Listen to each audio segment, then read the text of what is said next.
Pwede, ang boarding, oo, alas 5, pwede na sila magpapasok sa aeroplano. Boarding time, 5 o'clock. So, ano,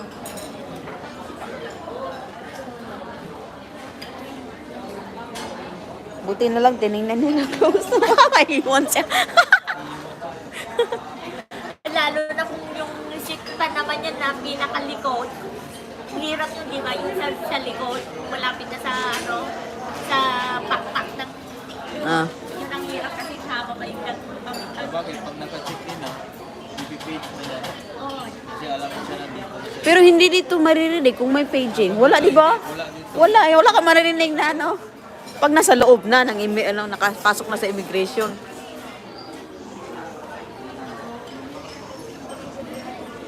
Nagsisiyak na rin ako, kaya lang pag tumayo na ako dito, parang ayoko nang bumalik. Diretso. Saan ka, papasok ka na? Oo.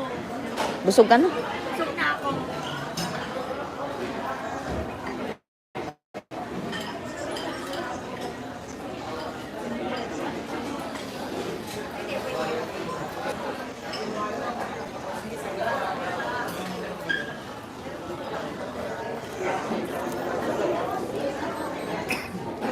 Boarding time. Ako, pinakauna talaga ako na seat. 1A. Pinakauna yan no, sa plane no. Yung entrance talaga yun no, papapasok. Ayaw mo na. Oh, ito oh. Be, saan ba? Iba na, ganyan yung ticket. Oh, parang ang ano no. Pero parang Hindi tipis ng, ano lang. tipis ng papel. Walang budget. Na, Kasi nga po- be at boarding gate before, before ano daw, 5:05. Oh. Kasi yung ano talaga sa initiatory, ano yun? Nakalagay, itinerary, ano ba yan? Mga 6 na.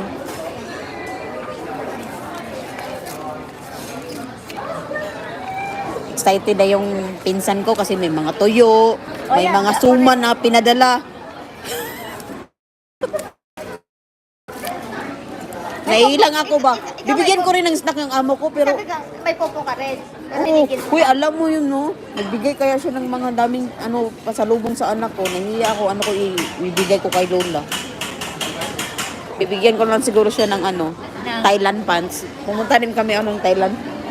Kasama ng kapatid ko. While on vacation ba? Ikaw, 8 ka sa popo. Hindi, sa lang, ocean, hunt. Magkano tayo mo? Ano, retail lang. Sa Bora? Lahat. Magkano jackpot niyan? Depende kung anong lalabas na cutter. Mm. Di ba nga depende sa kung anong lalabas na cutter. Pero ngayon, hindi na ako masyadong nag-ano sa Google. Dati daw, Asan yung popo, like titinda ka daw, ang daming na yun day, na-scam. Grabe yung iba, 500,000 nilagay nila. Like kunwari kasi, maglalagay ka daw, tapos magdodouble, babalik na, parang may ginansya, tapos may pinakita silang resibo, ganyan-ganyan, etc. Tapos na-stop. Biglang sabi na wala ng pundo daw. Tapos yun. Grabe.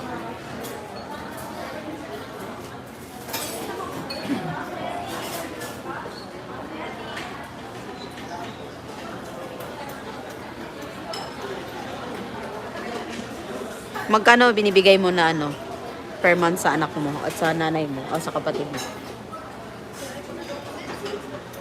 Hindi ko na inaano. Yun bigay ng bigay ka lang, hindi mo in-estimate. Bigay ko ng 15,500. 15K?